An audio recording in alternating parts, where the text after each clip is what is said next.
Mm.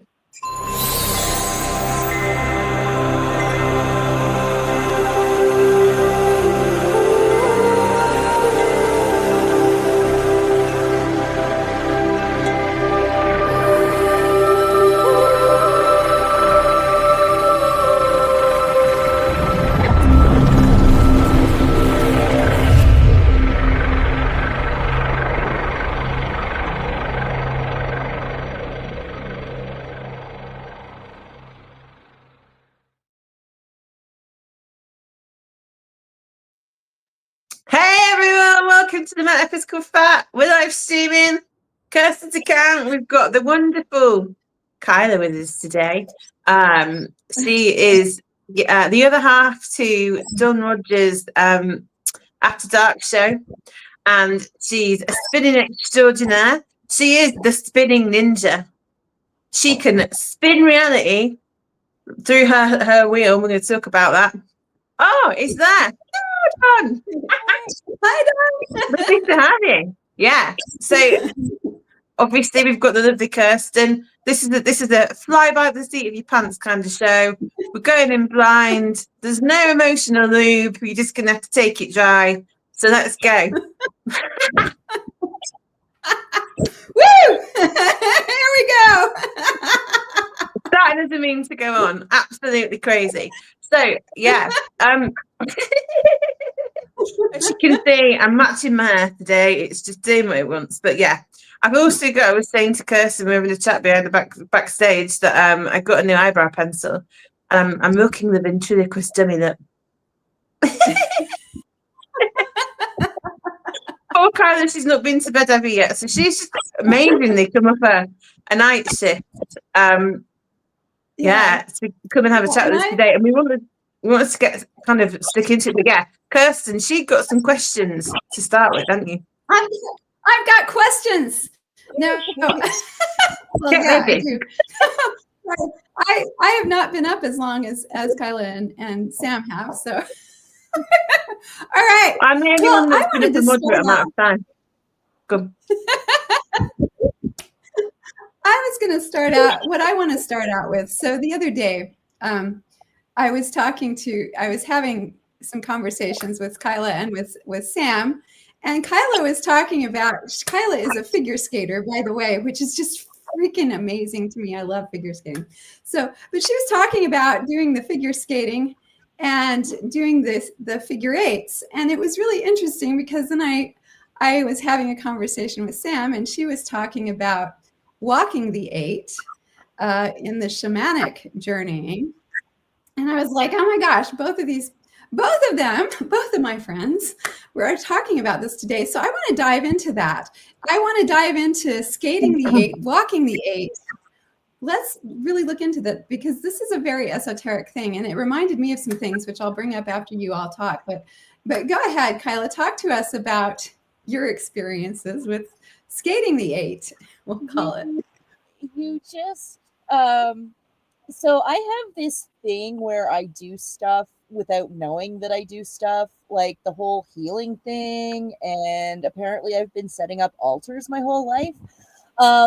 So this whole like walking the eight thing, I mean, that's actually the first time I've ever heard that, and it's like, oh my goodness, so what was I doing when I was on the ice actually?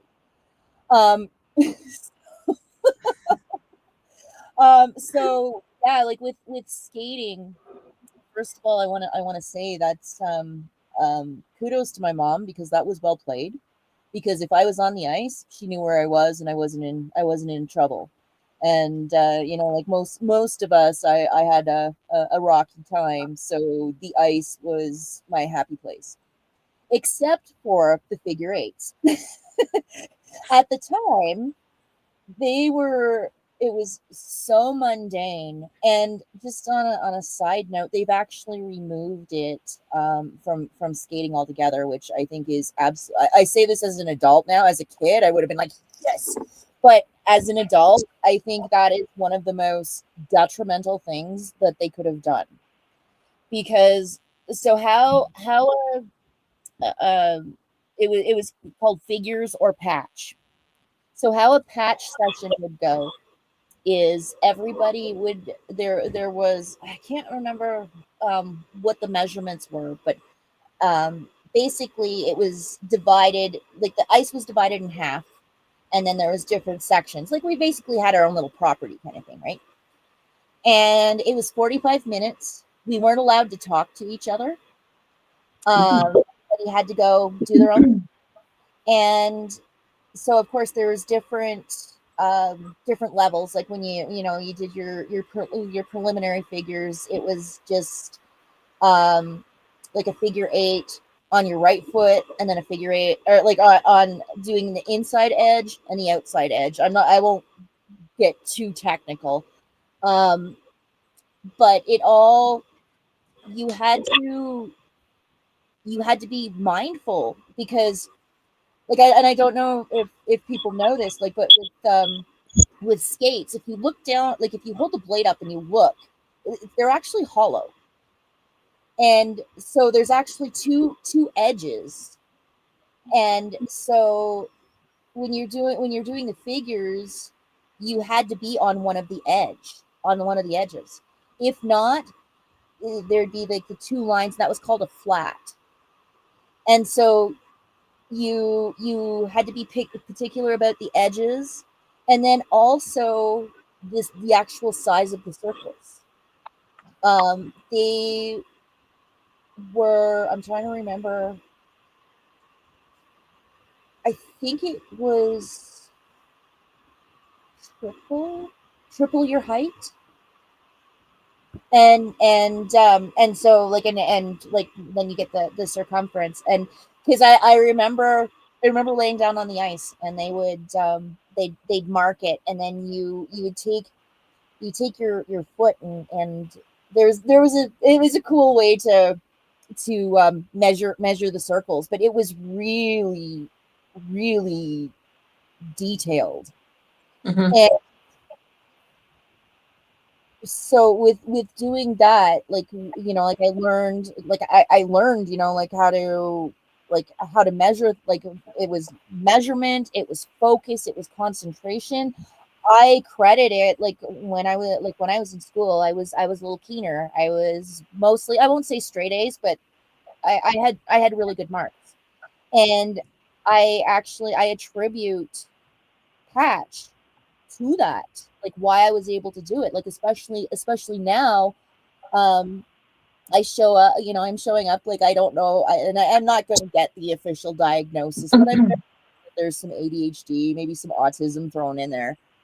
I don't have the same focus that I did when I was a child, and I really do believe that the figures was a huge contributor to the like what I like my school and my concentration level and whatnot.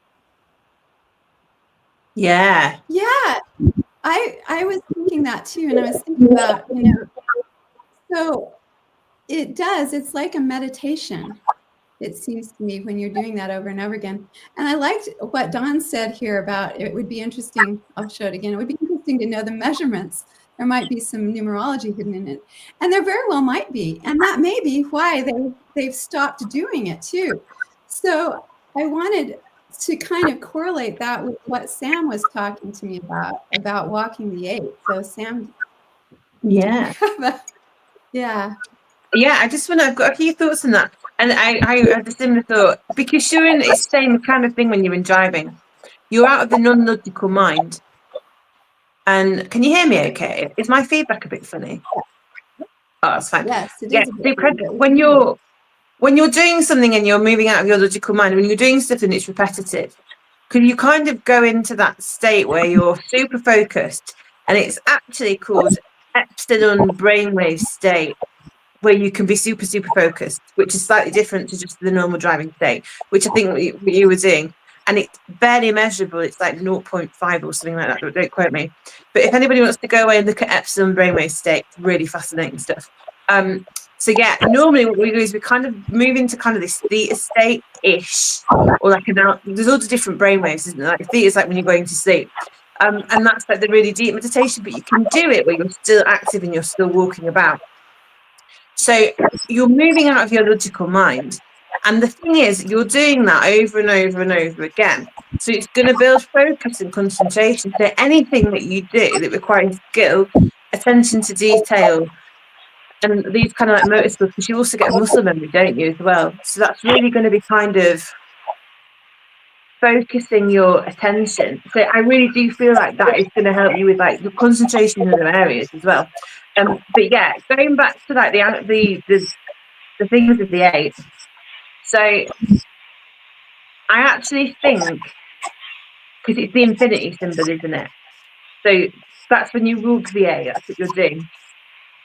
And in this shamanic meditation that you do, you start in the middle, which is the good source. It's the 0 point, essentially. Infinite, because it's between the 2 bands, point to the 8.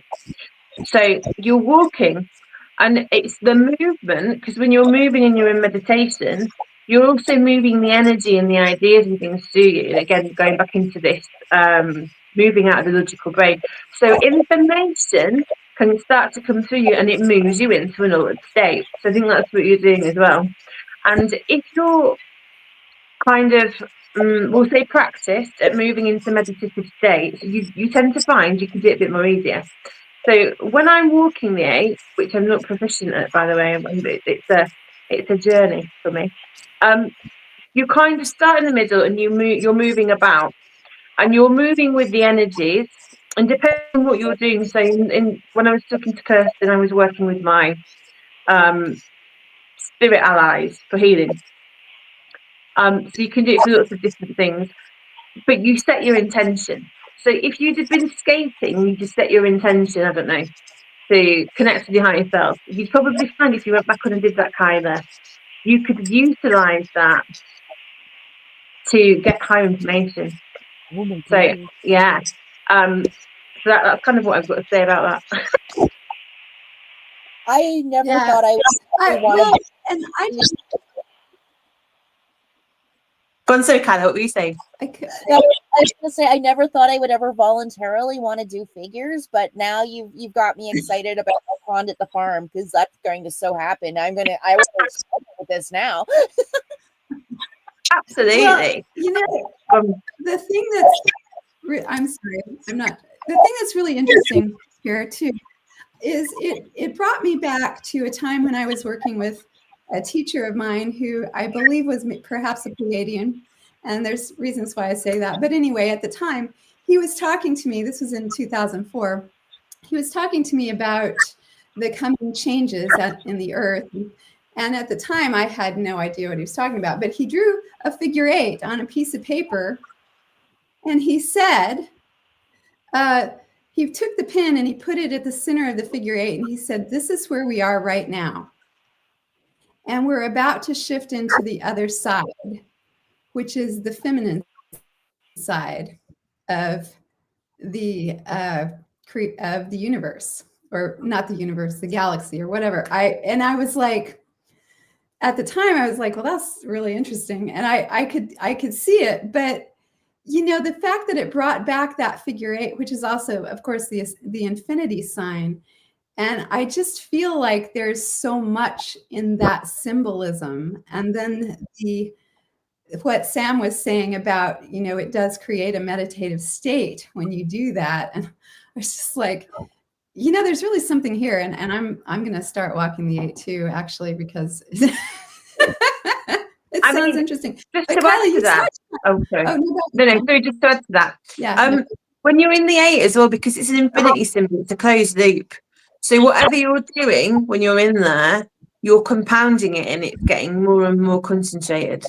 Especially if you're doing things like healing, or you're looking for knowledge, you're concentrating the knowledge, you're concentrating the energy. That's why it's a really powerful tool. Sorry, guys. So yeah, no, that's so you're saying that, and I'm thinking, you know, so even this, whatever this is that we're existing in right now, wherever our consciousness is existing, it's like it's being concentrated in a larger figure 8, in a sense, the infinity symbol. So it's like, so I really think there's so much there, and I don't even Yeah. know how to unpack it at this. But yeah, I mean, when you Um, talk about the this Matrix though, and you were on about like Kyla being told like she did it when she was younger. I don't know what the reasons are that they gave to stop doing that as a practice. But I really think you hit into something. Why would they teach kids tools to expand their consciousness? You know, I'm not saying it's deliberately that, but it does seem kind of strange, doesn't it? That they would take that out. Yes, I was thinking the same thing. We can't. Yeah. I can't hear you, Kyle. It's bringing up a lot of questions. Like you've got me thinking now. Like even like okay, so we were also talking. So when I skated, now I don't know if things have changed, but like when you first learned to skate, there was like well, in Canada it was called the Can Skate program, and so you would work through the levels, and then you got up to the test program, which is where you started doing. There was three main components. There was the figures, there was free skate where you have all your jumps and spins, and then there was dance. And dance was just that. It was like a series of choreographed steps, and it was like across the board. Like it was the same steps at every club and whatnot. And so it's bringing up even more questions as to, like the motions and like the different edges and things like that. And it's like, is there more to it? I would say there absolutely is more to it. And movement in general. I mean, I think that movement is one of the best ways to manifest things because you are, when you move, you're really moving the energy. And, Sam and I were talking about shaking, and I dance, and I know Kyla dances, and all of this stuff, it all sort of takes that energy and focuses it and also helps it flow through. And so I think there really is a lot of depth there when we're really working with movement, and especially when we're doing these patterns and so forth, the patterns and the choreography. It's all focusing the energy, isn't it? And it's moving it, it's focusing it and moving it. And so there's just so much depth there. Yeah, because symbology is power, isn't it? Like if you think about, even Yes. if you're writing it, because you're writing it with your body. So if you're doing the A, which is the infinity, like you're basically grounding that into the earth plane, into this experience that we're having in your own experience. And, you hold all that information in your biofield. So when you were doing that, you've been in training your own field to get into that state and with that specific symbology of the infinite symbol, essentially. And I love what you were saying about, the manifesting, because it's thought, word, deed, isn't it? So we have a thought, we can speak it into existence because that's the first point of physicality. And then we move. So it's the actions that grounds it in. So yeah, absolutely. And like when you go and take it onto a healing kind of train of thought, like disease is stagnancy. So if you've got anything stuck in your field and you've got the thoughts or emotions or patterns or whatever, we all know get stuck. Well, we don't all know, but they get stuck in your fascia physically. As a like you'll say, Kirsten, in the yoga, you can like your joints, your shoulders, your hips, all that kind of stuff. And when you start to move, you're actually releasing it from the deeper tissue, because that's kind of where these blocks come from. But like when we were touching back onto the shaking, and we're going to ask you some more questions in a minute, Kyla, because I feel like I'm just talking at you. But yeah, when you do the shaking and any kind of movement, especially like the shaking, like, you're moving the energy through you, because that's a life force energy. Same with the breath. Movement and the breath is the way to revitalize yourself. If you're bringing in that prana, aren't you? Yes. So, yeah, absolutely. And I want to go back because I think a lot of people do these things instinctively. And Kyla had mentioned how she's been making altars her whole life. And I have too. And it's like it's so, it's so awesome how I think we all have these times when we just do stuff and we don't even really know what we're doing or why we're doing it. So yeah, Kyla, tell us about the altars. Okay. So yeah, that was something that I pieced together just this year. Um, I took a course through the Witches Inn and that witch Karina. I took Witchcraft 101 and 102, and then she packaged up tarot reading with it. Oh. And so and like it was I did it out of curiosity, and that's where I discovered it's like, okay, they call it witchcraft, but it's the same as alchemy, and apparently I've been doing it. So she was instructing, like saying how to set up an altar, and she's going through them like, wait a minute, I have this set up on a workstation, like at work. I I have so at work I've got a picture of my mom, my son, and I. And then I have a truck that, like a little toy truck that represents Don, William, and I. And then I have like a little Canadian flag pillow. I have my initial. Then I had an orgone generator. I actually have two. I have one for the heart chakra with malachite, and then the other one was turquoise. And then I had three rocks at the time. I had an amethyst for protection. And then I had a rock from Drumheller, where Dawn and I got married. And then a rock from the Saskatchewan River, where we went for our honeymoon. And then I just added a rock just this week from our trip to the Rockies. So it's like, and I just did that, and Karina's like, yeah, that's an altar. Oh, okay. So I did it all along. I did that in my locker as well. Like I had all these different, like I had pictures and things like representing people, and there's just been different things like my whole life. Like even like I had this cabinet that my grandma got me, and I would just arrange things, and like from different people and different things of significance and all that stuff, and it's like, oh, okay. Yeah.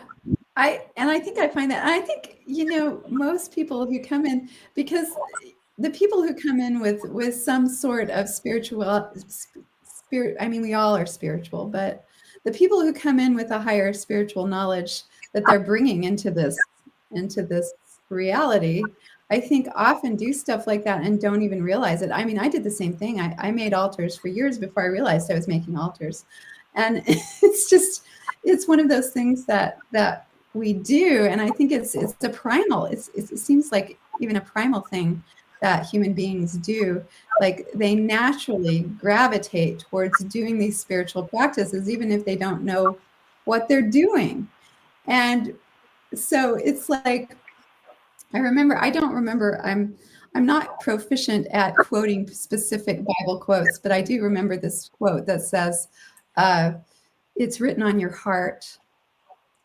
And I really feel like that's how it is. If however you perceive God or the universe, it is written on your heart, and you will bring it through in your own. Oh, You will bring it through in your own. We'll give her a minute. Sorry, I had to knock because the dog was barking up. She's frozen. But it sounds like it's a day for Dougie being a bit silly. I really wanted to talk about what informs these things, actually, because I mean, you mentioned things about past lives, and I'd really like to get into that, Spinja. Do you feel like this is a remembrance of past lives that's coming through, or do you feel like it's something else?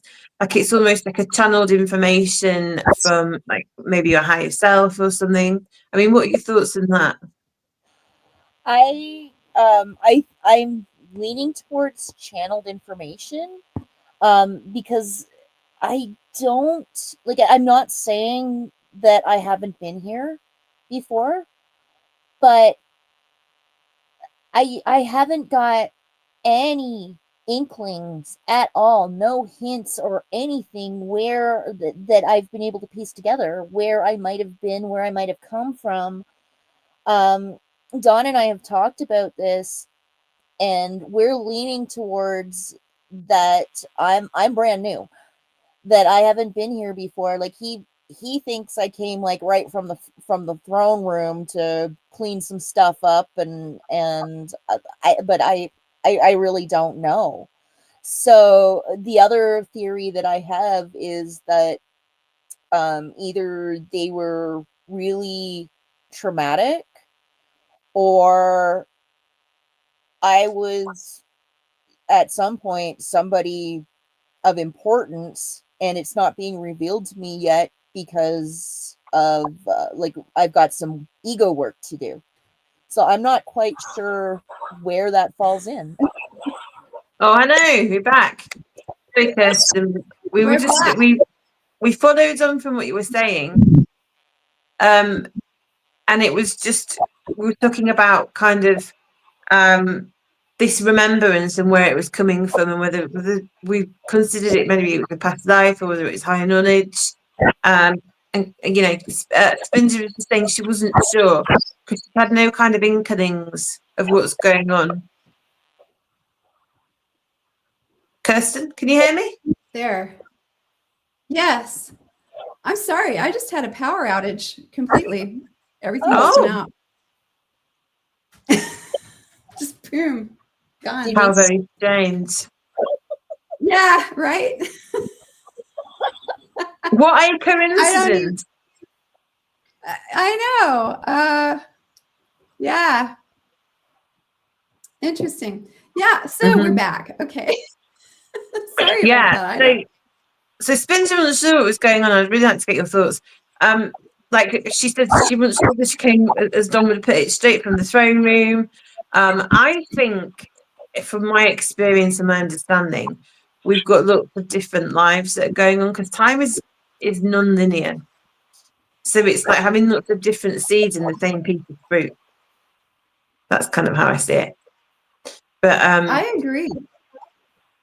yeah, I wonder what your thoughts are and why some people. I mean, to be fair though, Kyla, I didn't.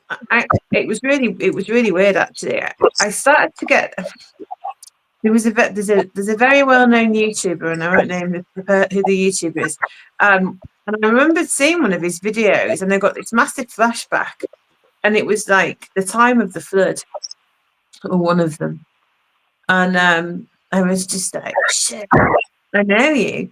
And it was just the most craziest thing. Like, and I'd just gone through I call it my proper spiritual awakening. And it just kind of hit me, and I was like, you know. And it's not always what you think it is.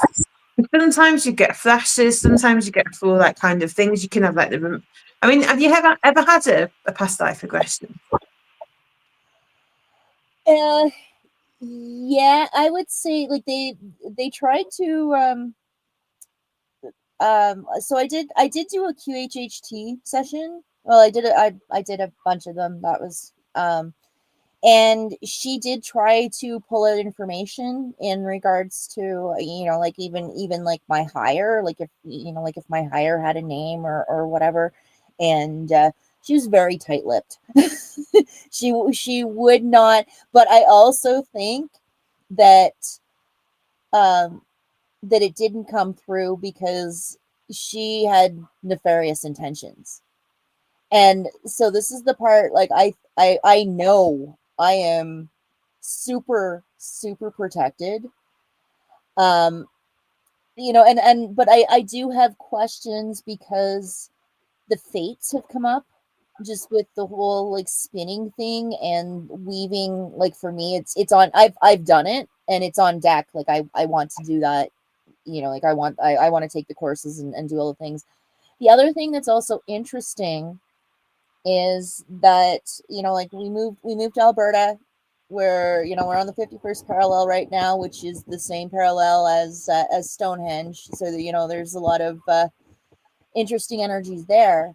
And one of the things on the way, like when on the way up to the mountains, there's a mountain peak called Three Sisters. And it's like, okay, Three Sisters, the Fates. Yeah. Yeah. Do you feel? I mean, that's really interesting because you've spoken about that before, about kind of weaving. It's almost like we think about reality, don't we, as threads, and we weave them, and each person also as being a thread, and like life being a tapestry, and it's kind of thematic in that way. I mean, it's probably something that we can conceptualize and get our heads around, you know, because it's so kind of ingrained in the collective consciousness of weaving, you know, through all the thousands of years it's probably done it. And it's a very like kind of metaphorical way to get our head around how things are constructed almost. Um, so it wouldn't surprise me, and I kind of feel. I mean, do you feel like it's almost kind of like a bit of magic in itself, spinning? You know, Oh I know my, it looks to do with intention, but yeah, go on. Sorry. oh my gosh, that that's huge, Sam. Um, is it okay if I share the story of the first time I ever sat down at my spinning wheel? Of course it is. Absolutely. Go for your life. Yeah, Well, absolutely. Go for it. not my spinning wheel, but the first time I ever sat down at a spinning wheel. Um, so at the time I was 33 years old. Of course you were. Yeah, I just pieced that together too, like literally right now. I'm like, oh my. Um, I was a single mom. I was telling Sam, I just left an abusive relationship. I was at the rock bottom. I decided to take the fiber arts course, and at the time was in this really nasty custody battle with my ex. He essentially used the court system and the police, child protection, everything that he could, as a tool to continue to perpetuate his abuse. And so the day that I was supposed to learn how to spin, um, he was late for picking my son up, and because he always was, he did not care. He he lived an hour and a half away and had done the drive enough to be able to time it, and he never did. And so he was late, and I'm like, I'm not waiting for him. I'm going to school. Like he didn't pay child support. He wasn't working. He did nothing to contribute. And here I am. I'm trying to make things better for my son. And so I dropped him off at daycare, and I said, he was late, so no, he does not have permission to pick him up.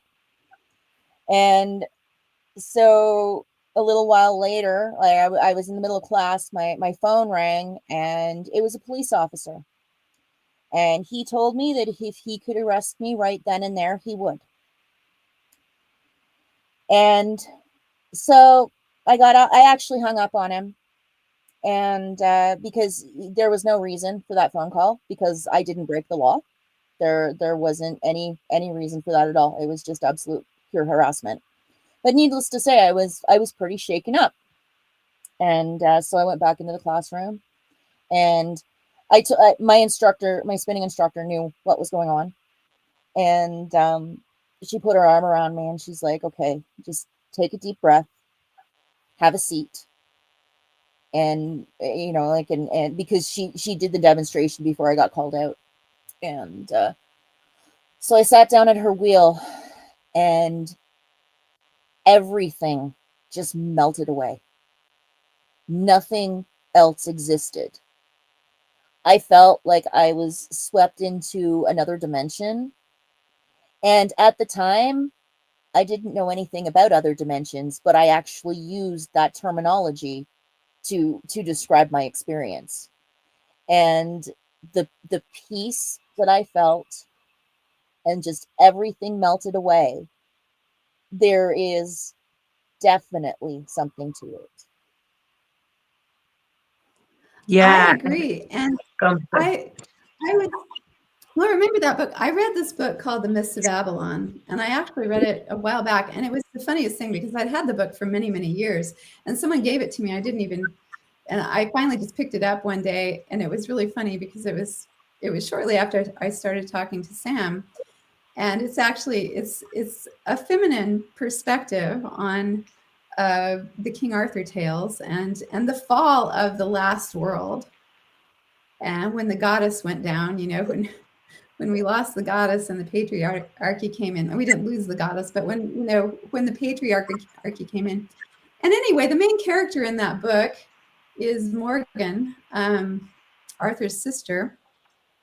And when she casts spells, she does it at her spinning wheel. She does it while she's spinning. And in the book, she goes into this altered state, and whatever she visualizes in this altered state while she's doing her spinning comes to pass.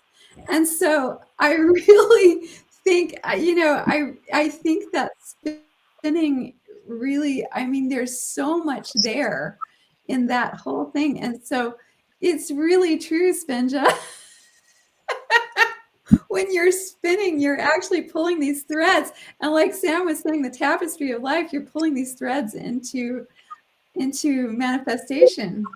So it's amazing. Well, I love it.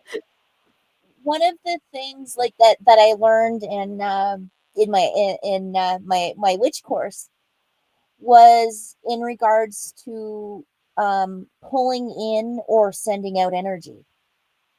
So when I'm spinning clockwise, I'm pulling in energy. When I'm spinning counterclockwise, I'm sending it out. And after learning that, I admit I haven't had a whole lot of time to spin since the farmers market, but I was doing a lot more intentional spinning, like especially at the farmers market, because I was so happy there. Yeah. I love that about the direction and the putting the energy in and out, because it's almost like the hands as well, isn't it? Again, going back to that figure of 8 of the balance. It's almost like, because I mean, yeah, the thing is, when you're doing any kind of like spell work or whatever, they talk about a magic wand, don't they?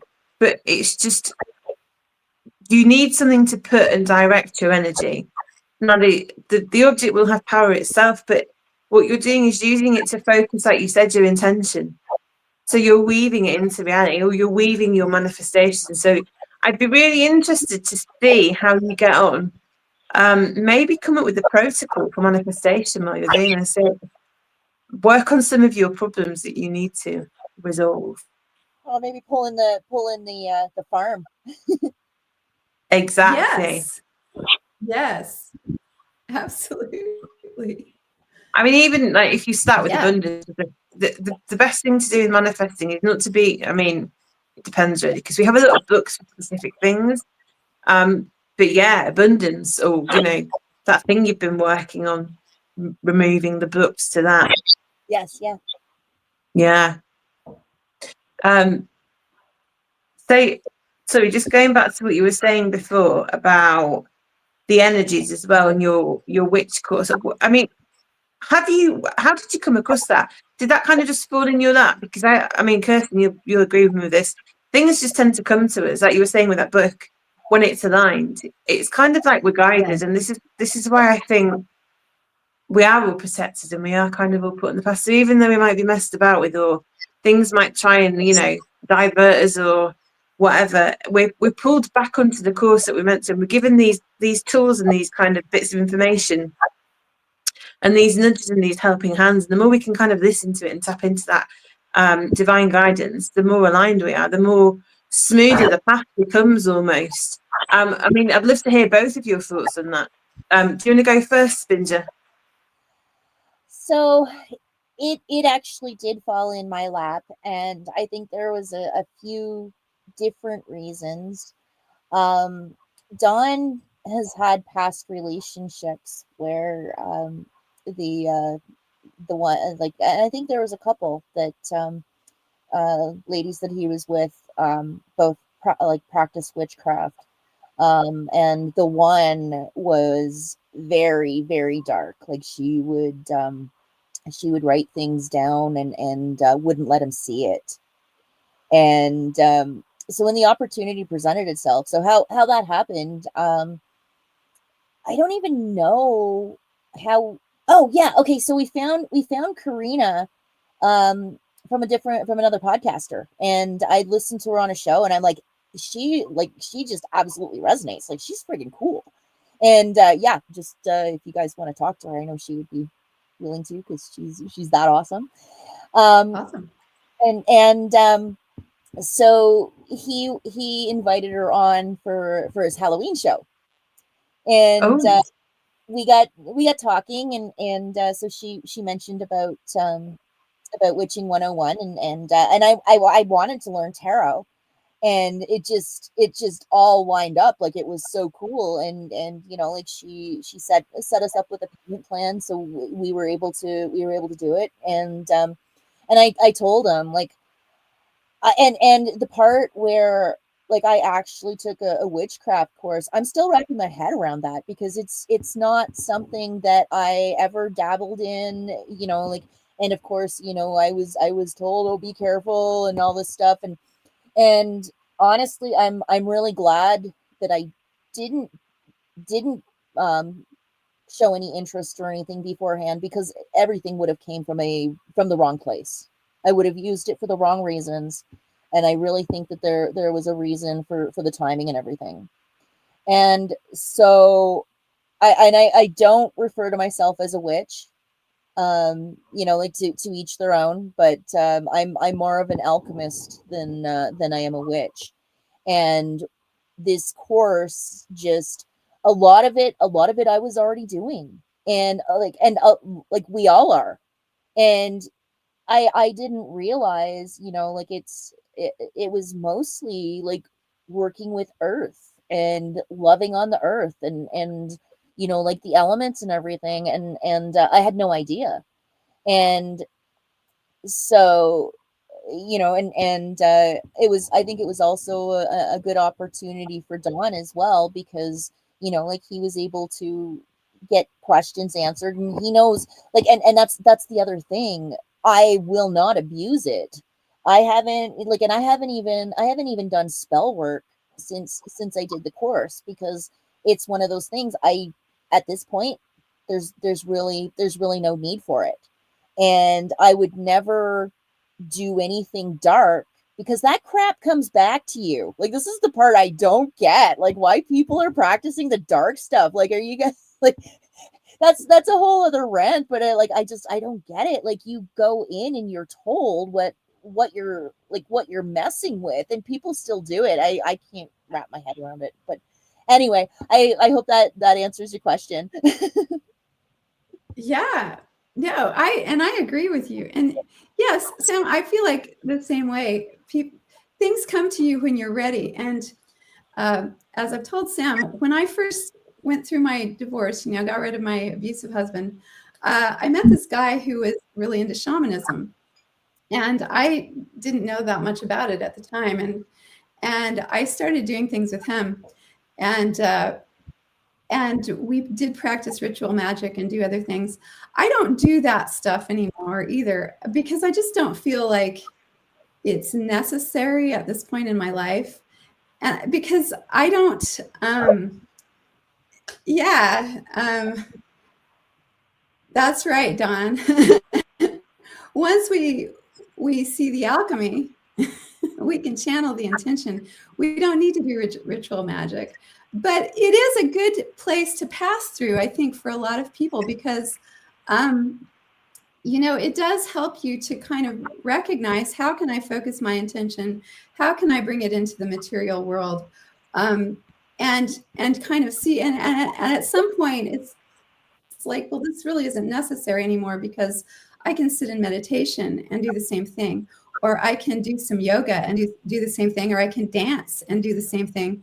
And I'm liking the dance a lot lately for just kind of bringing the energy and bringing it through. And so there's so many different things you can do. And it seems, but I did go through a phase when I practiced ritual magic, and you're right, Spinja, it is mostly just about getting in tune with the earth and kind of grounding yourself, just like you were talking about Stonehenge earlier and all of these places, and the place where I live where there actually is this great energy. It's tuning into that energy and kind of becoming a conduit, more of a conduit for that, and letting it flow through you. And so, at some point the ritual just becomes, it's not really necessary anymore. And I want to touch on what you said about dark magic. I really don't understand why people do that either. Because for one thing, you're opening yourself up to really dark entity attachments. And I've seen these attachments, and they're not pretty. And they make you think a lot of things that are not really your own thoughts. They make you do things that you perhaps wouldn't do if you were more aware of what was happening. And of course, everything that you put out is going to come back to you. So if you're putting out that negative intention and that harmful intention, it's coming back to you, and it's coming back bigger than what you put out there. And so I'm the same way. I'm like, why are you doing that? Do you not understand what's going to happen to you? I mean,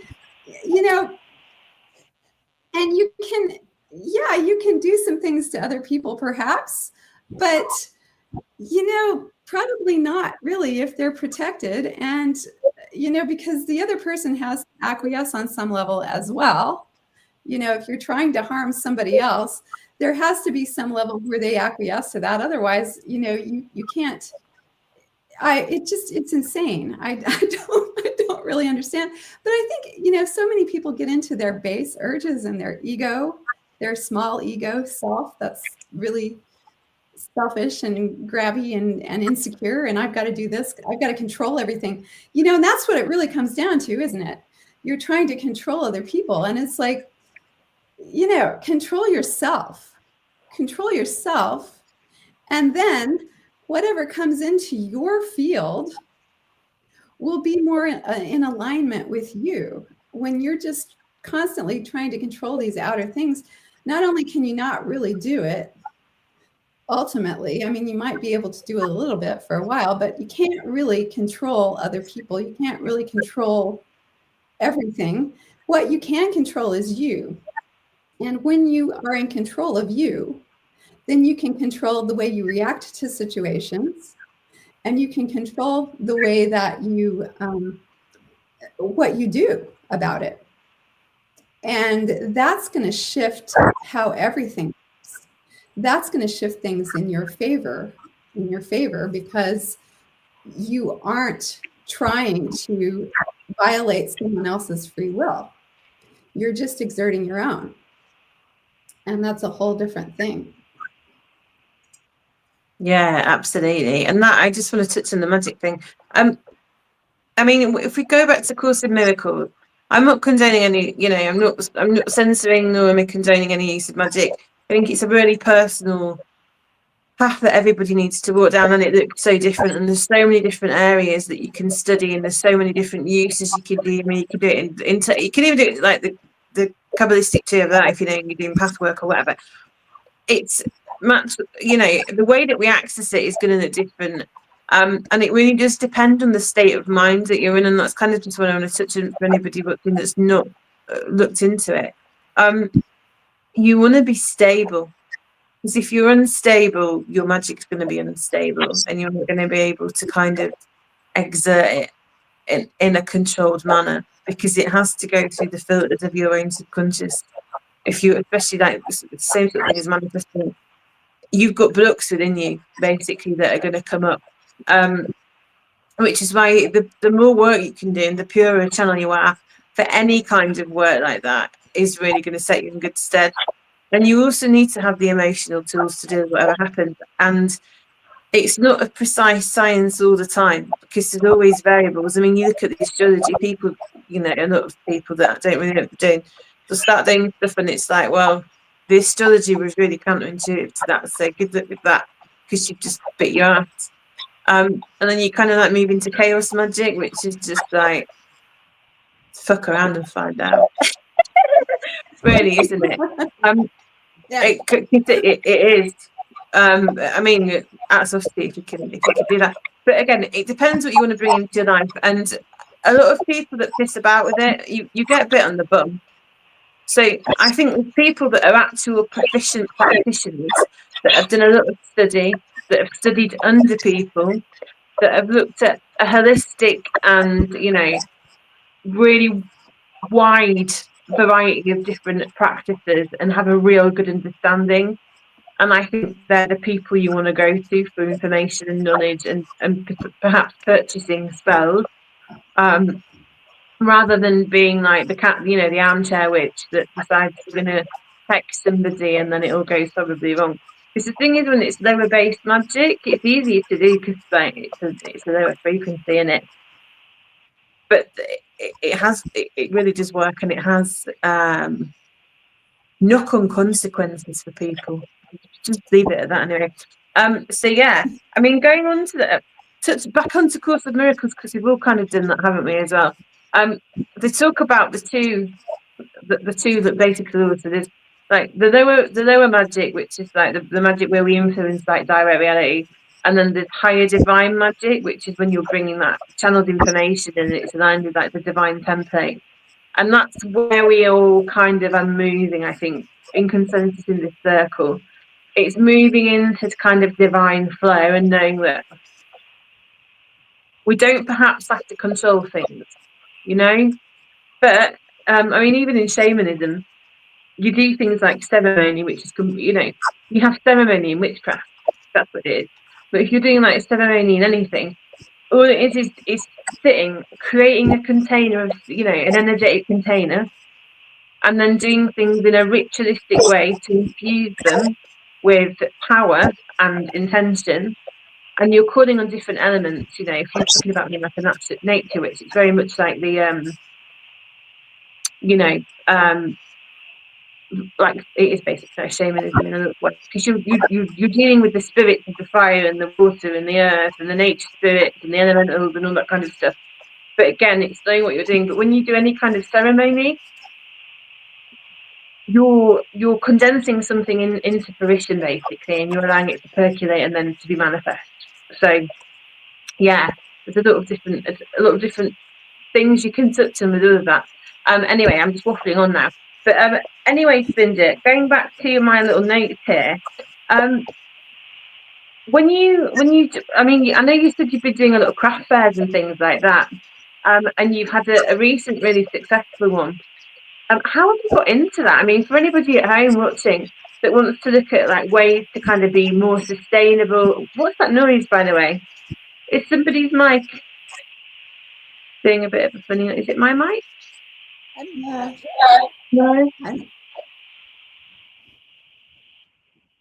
That's better. Yeah, that's better. That's gone now. Yeah. Perfect. It sounded like the kettle were boiling. Yeah. So Spinja, yeah, for anybody just wanting to kind of follow their passion, I don't want to keep you too long because I know you've done a night shift. So yeah, I know you need to sleep. I'm wide awake and ready to party now, so I don't have to be anywhere. Oh, yeah? Well, I can take Dawn to the dentist tomorrow. Yeah, no, my energy level is so I love that you asked that question, Sam. Now for me, I've always had the entrepreneurial spirit. And a lot of it was watching my mom, because she had her own bulk food and frozen yogurt store. But selling things that I made actually started when I was 8 years old. I made pot holders, you know, those square looms. Yeah, so I made pot holders and I sold them for 75 cents. That's so cool. That's how it all started. And and then I had the opportunity because of my mom. My mom had her storefront when I was a teenager. Well, I started crocheting when I was 9, and started knitting when I was 14. That came about because of skating. I wanted one of those, like those Farrell sweaters, like with the design, and they were so expensive at the time. So I bugged my mom, and I bugged her and bugged her and bugged her. She finally gave in and bought me a kit, and so I made my own sweater. And then Oh. after that, I think I made a couple of Afghans, and but I ended up making a baby set, and I started putting like my work into her store. And so for that, there are a lot of there are consignment stores out there. Now, one of the ways, okay, so then I told you about going to the fiber arts course. There was a business portion of that, as like in that as well. And then, oh my gosh, the floodgates are opening. I apologize. No, it's brilliant. You go for it. We'll go back before I went to, like, basically how I got to the fiber arts course. I was involved in a community group, and this is something. Listen to these words, anybody that's listening, if you want to get the party going, because this started to be successful. But and I'll explain. So there was a community organization that wanted to start a cottage industry. And so they had a bunch of us, like, we came in, and okay, so they were teaching us business and life skills, but then they're also teaching us sewing skills. And what we were doing, we were making upcycled tote bags. Oh. So yeah, like there was donations of fabric, and then we were also using like old worn out clothes to make these bags. And then we did have a show, and then we had a retail space. Unfortunately, it ended up not taking off. I think they were kind of counting on me to take the reins, but then I got distracted by the fiber arts program. But that is something that I would love to revisit, is like just start a collective. And because it's something, like, when you're first starting out, like, I mean, I did this like when I was a single mom. It's not a steady income, and and unless you have the time to devote to it full time, it's really hard to get going. Whereas with the collective, you basically you make what you can, and the organization does the selling for you, so you don't have to worry about finding your brick and mortar or doing the shows or anything. And that is actually something that I would like to do down the road. Like, I'm thinking of, like the people out there that like make hats, and like crochet and do different things, but don't do enough to do it on their own, but could use the extra money, like $20 here, and $15 there. Because, like, when I was a single mom, I absolutely could have used that. The other thing, okay, so after I graduated from fiber arts, I got into pattern testing. And so that is something, like, if you're a budding crocheter, there's also knitters as well.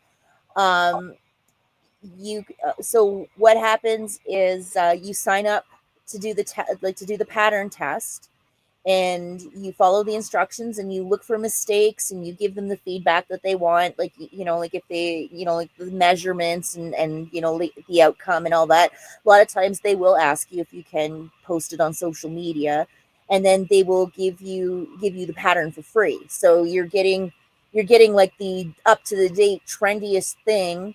Yes, you're volunteering, but you get the pattern, and then you have the product.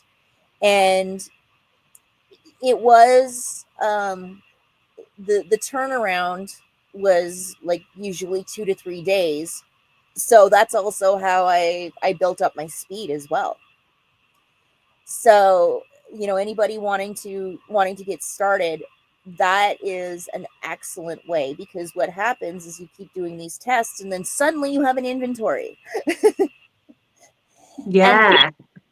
so then from there you have lots of choices. Like another thing is like gifts. Like that has saved me, because yarn is less expensive than a lot of gifts, and then you take the yarn and you turn it into something that is worth far more than what you paid for the material. And for the people that get it and appreciate it's a really big deal. So so that's one of the options. And then then you can look into like consignment stores. And so what they'll do is, you put it in there, and they will take a percentage. But that's all you have to do, is just like basically drop your stuff off, and they do the rest. There are other there's another setup where, you rent space. Like you rent a shelf in a store, and a lot of times that you're responsible for stocking and restocking and all that. But that's also another good one. I haven't ventured down that road, but I actually did. I was part of a market, and it was a marketplace. It was a co-op, and this model was absolutely brilliant too. And these are all things that I've got in my back pocket. I'm going to give a shout out to Kinmount Artisans Marketplace. It's this tiny little shop in this tiny little town in cottage country, Ontario, Canada. But it's brilliant. And so it's a $45 a year membership, and they take a 20% commission, which is very reasonable, because a lot of times the commissions can go 20, 40, or 30, 40%. Yeah. So the 10%. And then what they ask though is that you work one duty day a month. So you work in the shop one day a month, and then but they do the rest. Like you have the space. And that worked so well for me. And so that is that a co-op is definitely something that people would want to look into. And then there's the farmers markets and the craft shows. Those, a lot of times, so when you're starting out, don't be surprised. And this is not to discourage, this is just the way it goes. I've had shows where I haven't sold a thing. It does happen. um but with that said, there's also the other end. um so yeah, and then but when you get into that, you definitely look into like your local rules and regulations. Like each show will tell you if you need to have insurance, for example. um and sometimes that is a thing. The other thing I'm going to recommend, like if you decide to go the route and do shows and like markets and whatnot, do your research. See, like, it makes sure that you're working with an established planner, because there are a lot of scammers out there. Like I almost got scammed just back in September. What, by They like a fake store? Yeah, yeah, Oh. yeah. There Okay. was an event happening in a town, and it was I didn't know it. It was free, but this person hopped on their post and posed as the event planner and was charging people for their booths. So Oh, yeah, definitely be careful. Do your research. There are a lot of vendor groups. And then online is also another way that you can do it too. I started my page, Keep Me in Stitches. I actually started that back in 2011 when it was part of my project when I was doing the Fiber Arts program. I didn't expect it to go in the direction that it has. I just started it because it was part of the course. But that I haven't really been posting anything for sale online just because of working full time. I'm still trying to figure the balance out, but I can say in the past that I have been quite successful. Like when I did post something, people would either pick it up at the at a show that I was doing, or they would go into the marketplace or whatever. So that's See, it sounds like you've had to, because you've been doing it a long time, haven't you? You've been working and you've been setting the groundwork, and it's almost like it's building these connections. It's the same sort of thing as any sort of business, isn't it? Like you need to kind of network, like you said, do your research, see what's available in your local area. I love that about renting that shelf. That was something that I wasn't even aware happened. It's looking at I suppose, at the product that you're going to make, or what you can make and what you can offer, and seeing what's available and where you can target that to. Because I suppose it's the same with the shows. Like some stuff's going to work really well at certain shows and not so well at others. I suppose it depends time of year, like coming up to Christmas or Easter or whatever. Time when people are wanting to get gifts, especially at handmade gifts, because they're great, aren't they? So if you've got something that's really got like a unique selling point, and you can just pitch it at the right time, you're gonna do well, aren't you? But like you said, it's kind of finding the balance, because it's not always, you can't rely on it, can you? 100%. Yes. Well, and yeah. And the other thing that I do is I will look around and see what everybody else is doing, and don't do that. I try to be as unique as I can, and like sometimes it's a challenge, and yeah, like exactly what you said, Sam. And the other thing that I will say is, just because like if you didn't have a successful show or market, doesn't mean that it wasn't successful. It might not have been successful in the moment, but don't give up, because prime example with the farmers market. I was there. I think it was. I can't remember if it was 10 weeks or 12 weeks or something. And I think I had maybe 3 days where I had sales.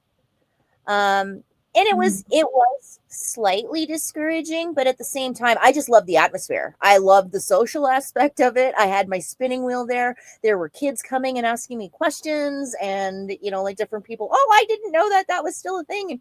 So, but what came out of that was just absolutely pure magic. So I made some connections, and I started putting it out there that I'm contemplating giving lessons, and that has been very well received. And it's something that I'm actually sitting on, and I might talk to the market manager to see if maybe I can possibly do like demonstrations or setup or something at the farmers market. If people aren't going to buy my stuff, and I mean, let's be honest, who wants to buy yarny stuff in the middle of summer? Need to be fluid, right? And Yeah. so what ended up coming out of it, though, is that I now have my work in a metaphysical shop in the same town.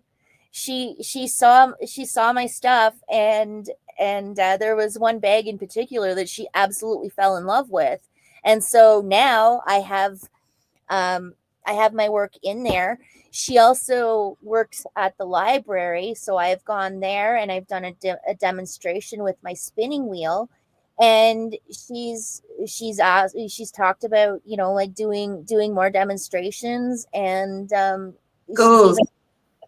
yeah, like even said like she's putting a studio together where like it's basically a classroom, and she wants me to keep her in mind. So no, my sales were kind of stinky, but what came out of it, you can't put a price tag on it. Yeah. That's such a perfect point. And I want to say, that's really how the creative force works, isn't it? Like you take a step and maybe the step that you take isn't, doesn't work the way you think it will.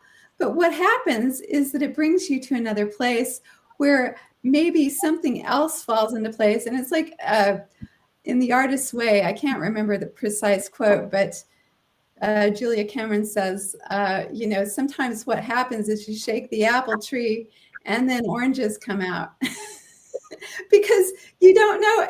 And so it's really following the path rather than saying, well, this is going to be what works for me and this is going to make me. You don't know. You just have to jump out there and say, okay, here we are. This is what we're doing. Where's it going to take me? Yeah, absolutely. I love that. And I think as well, you were saying that you went to these fairs and you didn't make a sale, but you learned that, what does sell, what other people were selling. You made connections, like you said, with the spinning wheel. And I think when you've got something like that, this is why I'm a really big proponent for learning hands-on skills. I'm trying to take my own advice because I'm doing a pottery course, but it's doing something that's hands-on that you can then put into different aspects of your life. Because once you've got that skill, you've got it for life, and this is where like the teaching and things come in. And I think this is where we kind of are going to start to moving forward. Because I mean, as we all know, there's a bit of tyranny and stuff going on. There's a push to move towards cashless society and all that kind of stuff, and it's the squeezing to put us in these boxes. But if everybody that's got one of these, if we all develop these different interchangeable skills and we all come together, this is where community and how community works. There might be somebody that's growing, I don't know, loads of produce there, somebody who's a spinner there, somebody who can make you stoneware over there, everything like that. And we all come together and we've all got these skills and then we can pass them on. Because like you were saying before we were talking, it isn't about gatekeeping. It's about empowering the next generation and keeping those skills alive. Yes. Well, and that's why I take my spinning wheel out, because there was a lady that took her spinning wheel out when I was a little girl to the county fair, and I never forgot it. A teacher that was in my school brought her table loom into my grade 1 classroom, and I never forgot it.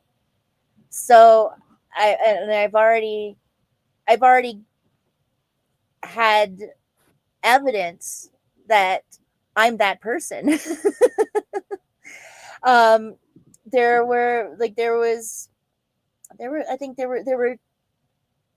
gave away three skeins of yarn this summer to three different little girls who were just absolutely intrigued. And the one was actually with her mom at her booth selling her crochet. So I'm like, oh yeah, here you go, sweetheart.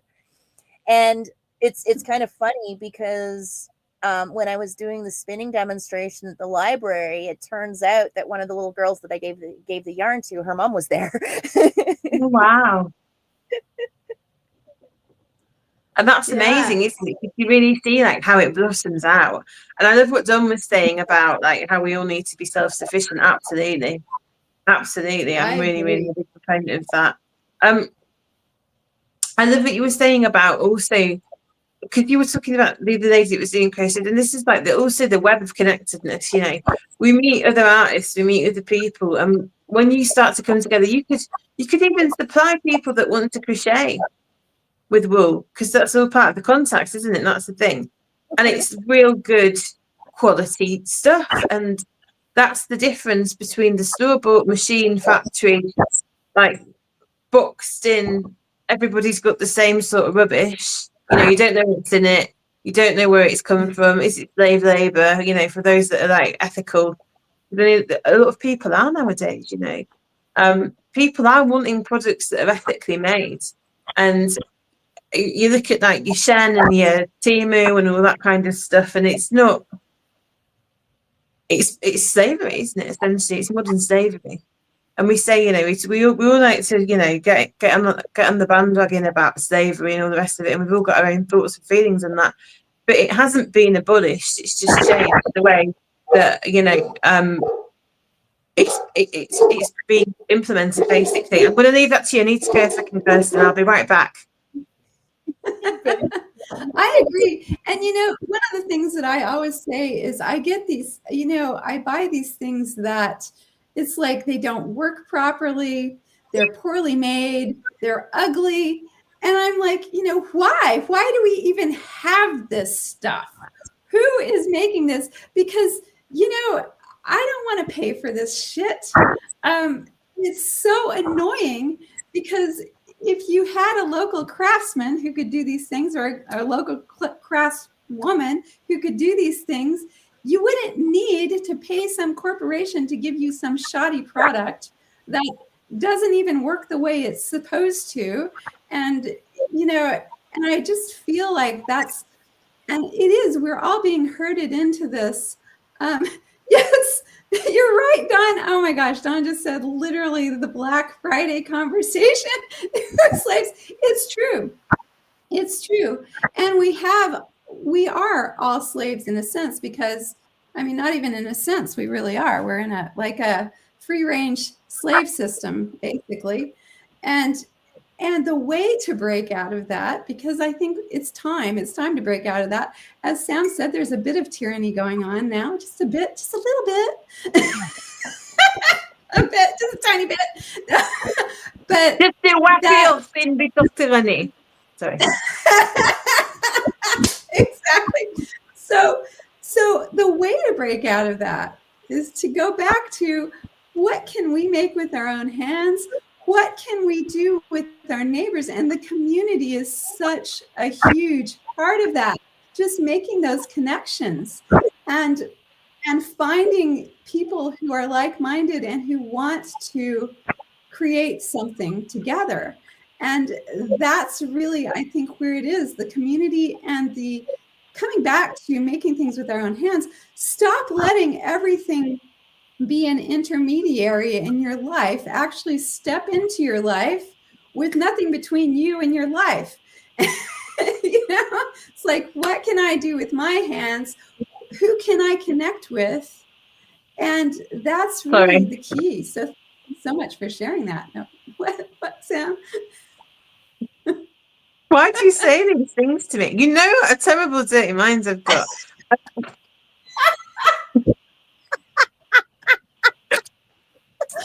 I was not even aware. Okay, what? Now you're going to What have can to you bring do it. with those hands? Not what you're thinking. Ooh. Japan, no. On that naughty note, yeah. I'm gonna have to leave you ladies to it, and I've lowered the tone to low hanging fruit. I need to go jump off, but I'm gonna leave you two to have a little chat and continue going on what you're going on with. But yeah, Spinja, it's been an absolute pleasure and a delight to have you on. Kirsten, pleasure as always. I'm just gonna hop off and leave you to it. Is that all right? But yeah, I'm sorry I've got to dash. I've got mum stuff to do. Hey, Sam. Okay. All right, much love to all of you. Thank you. Bye. Love you. All right. Well, so Spinja, what else do you want to talk about? Because I'm kind of, that was a bit of a surprise there. Let's I love the building the community thing. So, what we were talking about the other day, the energy work, I kind of wanted to get in on that, because I know we've been looking at a lot of different healing modalities, and I know that you do Reiki, and of course I do too. And so what are your thoughts on, as breaking into the energy work and doing all that and experience, what are your thoughts about that? Again, it was, I know that's a huge question. One of those things that I have apparently been doing all along and didn't realize it. So for me, I took my Reiki course last year, and I'm not actively practicing it right now. I've got my level 2, but the whole purpose of it, and really, if you want to go all the way back, how I even got here is because I was looking for alternatives and different ways in which I could help Don, my husband, because he's in chronic pain. Like he was in a motorcycle crash when like in his 20s, and he's had a knee replacement, and then currently he's been having a lot of gas pressure, and they thought it was his gallbladder, but turns out it wasn't. um, and yeah, so I do everything, like all of this was for him. And I mean, like, for me too, like, of course I wanted to learn, and like I love learning. Like I'm like a perpetual student. Like I just um but that's how, like, that's really how I got into it. And it's really interesting because I've been able to, like, it's been successful. Like, even right when I did like when I was like, in the middle of the course, when we were working on doing the practice long distance session. um Mhm. the lady on the other end, she was actually a student, like, of my teacher, so she knew, and she's like, I wouldn't normally do this, but can you tell me where the focus was? And I actually felt like in my hands, I felt an like unbalanced around her neck, and it turns out, like, that's where she was having the problems. So it's, yeah, anyway. This Yeah. Well, yeah, and it's really amazing because I always think, when I first started doing it years ago, I was like, we got into the distance practice, and I was like, well, how can that be? But really, and most of the Reiki I do now is distance practice because most of my clients are, scattered all over the place. So, but the thing is that in at the 0 point where all of this originates, there is no space. There is no time, there is no space. So the interesting thing about energy work is that sometimes it starts working before you actually even do the session. As we've talked about, and, you set an intention, I'm going to do this session with this person, and it starts working it often starts working immediately. And I remember when I first was doing my training, the teacher told me that. She said, well, this next week you may start feeling it. And I was sitting in my chair in the evening. I sat down for a few minutes, and I was like, wow, I didn't realize my heat pad was here. I didn't realize I had turned it on. And I turned, because I had a heat pad that I sometimes used on my lower back. And I was like, oh, I don't have my heat pad. It was just like, I just felt this intense heat, and I was like, oh, that's really interesting. And because I wasn't really even, we talked about how things just kind of come to you. I actually had, I was actually healing a problem that I had, which I won't get into here. I was trying to do physical healing, and this friend of mine just called me out of the blue and said, yeah, I want to do this Reiki training, and I want someone to do it with me because I feel weird going by myself, and you're the only person I know who's open-minded enough to go with me. I said, oh, okay, let's go. I'm good. We'll do it. And I was just basically doing it for her. But what I actually discovered was a perfect healing modality for what I was going through with some very serious health problems at the time. So it's like you fall into these things, and I don't even remember where I was going with that, but and you think, oh, well, because I really didn't, I thought, oh, well, this will be interesting, and maybe it'll have a little bit, because it just, but actually it's an extremely powerful healing tool. And I think it's really, for people who have never had energy work, what action would you both suggest? This is a question from Dawn. What action would you both suggest if someone is just discovering their intuitive energetic healings abilities. Oh, you want to answer that first, Spinja? The first thing I would say is don't dismiss it, because there's been some absolutely cool stuff. Like when you were saying about the heating pad, my hand actually started tingling. I was in the hallway, and I could tell that Dawn needed me. I won't.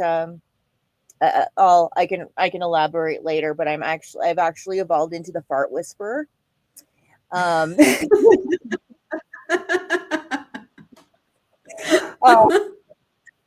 but yeah, and even with that, like, so he, like I was saying, he's had some really bad gas issues. It's I've been able to direct it and assist him, and even now it's like, wow, like I'm really doing this. So I would say, if you feel that you're doing it, you are. It it and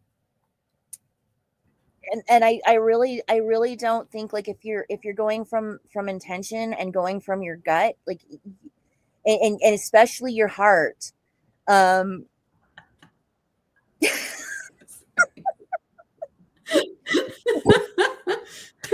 Yeah, sorry. yeah, if you're doing, like, if you're going from your heart, it just happens. It just falls into place, and you don't need a formal modality, is what I'm finding, because what I'm doing, like, yes, I'm doing Reiki, but I'm not doing an actual formal session.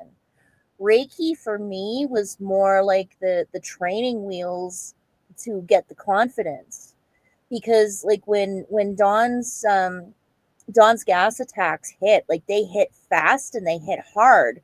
I don't have time to go set up candles and like, call in my higher and all this stuff. No, I've got to do this on the fly because he's hurting, and I can still, like, and like, absolutely, Reiki was very helpful because it helped me understand and understand the basics to it, and helped me build the confidence.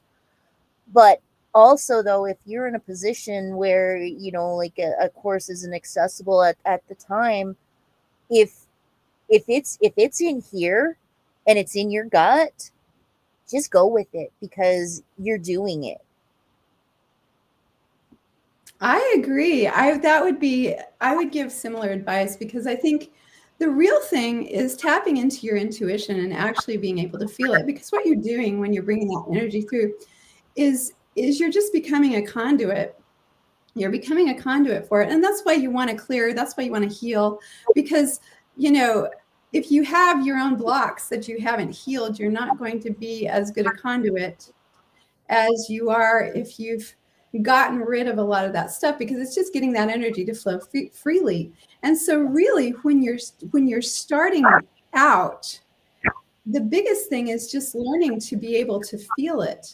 And I find, like, Reiki was training wheels for me too. And I actually was ignited by, I've got an angel fire Reiki now, which just came to me. It wasn't given to me. Yeah, it was given to me, but it wasn't given to me by taking a Reiki training. It was just given to me because I became a better conduit for it.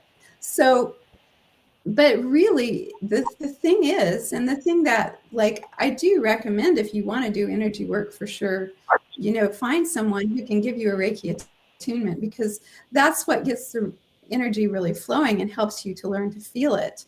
But even if you can't do that, really just being able to meditate and really start feeling your own energy field and feeling how things come through is really going to help you. Because, like you, Spinja, I was doing energy work, and we all do energy work in different ways. Because what the energy that we're putting out in the world all the time is affecting what's going on. And when you really start becoming that working on becoming that conduit and being able to feel into that subtle energy, that's when you really start to be able to direct it. So yeah, good advice all around. That's and very much so, and that's how I became the fart whisperer.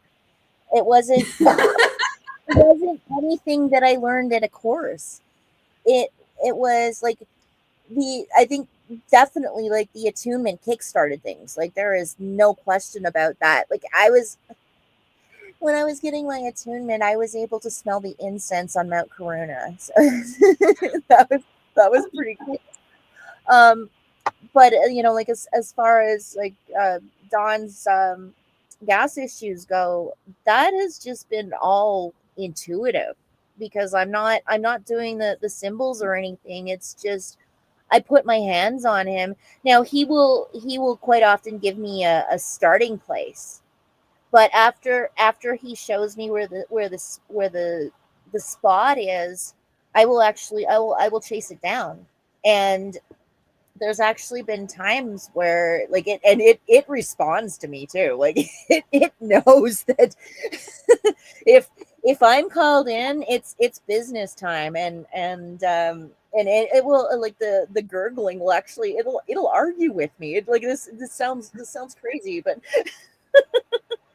and something that you said, Kirsten, and that's one of the reasons why I'm not actively practicing is that I want to clear my own blocks.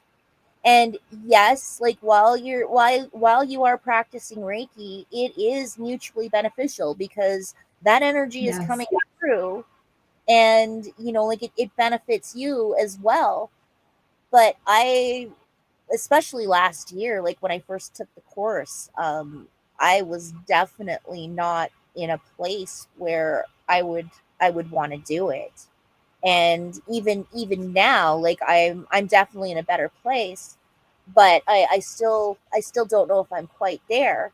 Now, as far as doing this for Dawn, it's a whole other story because the man owns my heart. So of course I'm going to be able to do it effectively. Yeah, yeah, that's true. And you said something. It knows about you and it argues with you. I've been working on people and they've had some kind of entity attachment, and I've had these entity attachments that go, oh no, I'm just this nice little. They'll smile really big. They'll be like, oh, I'm not bad. I'm just hanging out here. You don't need to get rid of me. And it's really interesting how those things start to interact. And I didn't even believe in entity attachments before I started doing energy work. And then I was like, oh, well, actually, because, you start feeling more and more, as you said, you start feeling into it and you start being able to really recognize what's going on there and feeling all of these things and getting all of these impressions. And it's it's really an interesting thing. But yeah, I do think, I had someone say to me once, well, why should people pay for energy that just comes through? That's just God energy. And I said, well, for one thing, it's our time. It's our time that we're using. And I would like to not have time be worth money, but at this juncture in time in the society we're living in, it actually is. That's just the nature of it. And the other thing is that it does take a certain amount of practice and a lot of self-work, a lot of clearing those blocks out of your own self to really be able to wield that energy in a really effective way. And you're doing it. So yay, good job. Because that's the hard part. The hard part is not like learning the attunement, learning to feel the energy. The hard part is going into yourself and saying, okay, what have I got going on that's possibly blocking my abilities and blocking me from living my best life and bringing this energy through in a way that is more effective, because you become more and more effective as you heal yourself more and more. So yeah, good Good point. All right. So I think why don't we wrap this up? Is there anything else that you want to talk about, Spinja, or anything else you want to share before we? I'm just trying to. I think even like getting back to the movement thing.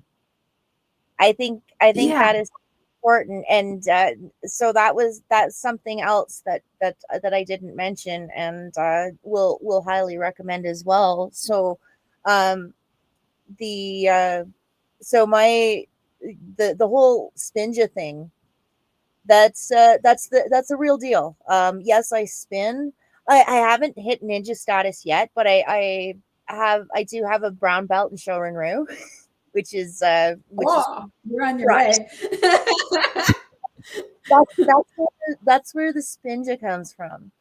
And like karate is also another. So I didn't take karate to beat anybody up. I took it and you're gonna love this, and I wouldn't be a bit surprised if I end up teaching you how to do katas, because I think you would love it. So katas are a series of movements, and it's much like a dance. I compared it. So when I was learning the katas, I compared it to kicky punchy line dancing. And so I love it. There's different elements. Like there's the sparring part of things, which I didn't really like. I as far as like it was okay, like for the practice and stuff. But I really prefer doing the katas. And this conversation today shed a whole lot of light on why I like doing them, because again, that's a whole, like you're bringing the energy in, and then when you go and you do a punch or a block, like you're moving it. And yeah, you helped me unlock that as well. And it's something I would encourage people to look into if they're interested, because it's not just about beating people up. You can go there and you do it for this and do it for this too. Yeah, I agree, and I'm so on board with the movement. As you know, I mean, I'm a fitness instructor. So yes, but as Sam touched on earlier, we hold all of these things in our fascia. So part of healing and unblocking is literally releasing stuff, and I learned when I was studying to teach yoga. In fact, I had some very intense experiences just where I unlocked trauma from just doing yoga poses. Of course, I was doing them very intensively at the time, but for instance, back bends, which are heart openers, I learned that a lot of people will cry after they do back bends, or they'll get really angry. In fact, one of my teachers one time said, back bends will bring out your true nature. Because it is opening that heart. It's literally opening that heart space. And so I think a lot of times we have so much disconnect between the spiritual aspect of ourselves and our body. And we don't need that disconnect there. We need to bring them back together, because our body is the perfect vehicle for navigating this, whatever this is that we find ourselves in, this reality that we're I mean, I don't even know, but this is the perfect vehicle, but we have to keep it in tune, just like we would keep our car in tune or whatever. And also we hold so many things in our body. I mean, people don't really, and I think that's really the core cause of disease, that physical disease, is holding those traumas, holding those emotions that we never express, holding all of that stuff, and we hold them in different places in our body. And when we start to move, it frees that stuff up. I remember one of the moments in my healing that was just, my teacher, and my teacher was a bit of a soft-spoken, very gentle drill sergeant. And he was forcing me to do, it really was. I mean, he'd just be like, do it again. And you would. nobody argued with Tias.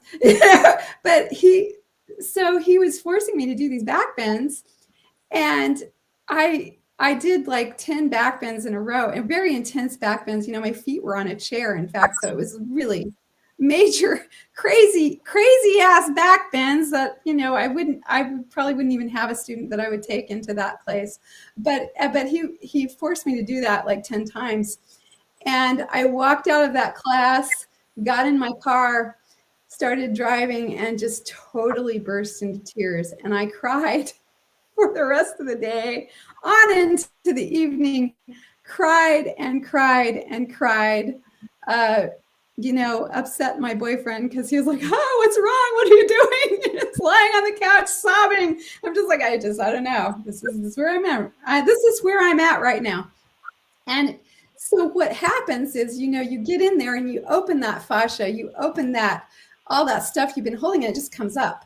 And it needs to come up because that's clearing that space so that you can bring the higher frequency of energy through and actually bring that into your vehicle that you're using to navigate this crazy ass world that we're in. And so I cannot stress enough, movement, any kind of movement. You don't have to do yoga. You don't have to dance. You don't have to do karate, although it sounds really interesting. And I do want you to teach me that because I think I would love it. But, all of that stuff moves your body and opens your energy channels and helps you to release stuff. And it's a lot easier a lot of times to release stuff that way than it is to sit there and go back into your trauma. Because one of the beautiful things about movement is you don't have to re-experience the trauma. All you have to do is let it out. And you don't have to go back and I'm not saying that therapy and psychology are not helpful. They really are. It's always helpful to talk. But, you get in that loop and you have to keep reliving the trauma, and that doesn't bring it out of you necessarily. I mean, you do need to talk about it. Absolutely, you need to talk about it. But you can release it physically and never even have to look at what you're actually releasing. And sometimes, when we're talking about deep trauma that, I know you've experienced and I've experienced, all of us have experienced, it's a lot of times just much more effective and easier if we can just release it from our bodies, and that will keep us from developing these diseases. So thank you for bringing that up. I think that's perfect. All right, well, Spinja, thank you so much for joining us. It's been marvelous, and hopefully we'll do it again. I know we're going to have Dawn on in a few weeks. We haven't set the date for that yet, but we are going to have Dawn back on. And yay! And also, I want to mention that Sam and I are going to be on Dawn's show the 12th, Friday the 12th, on the After Dark show. So I'd encourage everybody to check that out too. And obviously check out the After Dark show. And Spinja and I'm just so grateful. And Spinja, tell us how we can reach you. And also, she has the coolest crochet things and stuff. So if you're interested in that too, she has really cool stuff. So tell us, Spinja, how can people reach you? And there you go. See? Beautiful. So the best way to find me, I'm on Facebook here and there. If you want to support me, support my family, you can find me, Keep Me in Stitches. And Stitches is spelt with a Z. And if you hop on Facebook, that's where you'll find me there. And that's where I'm mostly. And then if you look for Kyla Rogers, and I'm usually in the chat. Like Don does his After Dark show every Friday. at 6 Mountain Time. So I'm usually hanging out there in the chat, being loud and obnoxious because that's what I do. And yeah, that's I'm yeah, I think that the page is probably the best because I also like as I think it was mentioned, I still work full time and nights at that. So I can be a little challenging to track down, but I also tell people if you can't catch me, Don's easier to catch. So he always passes the messages along. All right. Well, thank you so much for joining us today, Spinja. It was awesome. We'll do it again. Everybody check Spinja and Dawn out on After Dark, on the After Dark show, and Stitches. All right. Woo. So thank you everyone for joining us today. Have a beautiful day. We love you guys. We love all of you. And we will, as Sam says, and she's not here to say it, so I'm going to say it, we'll catch you on the flip side.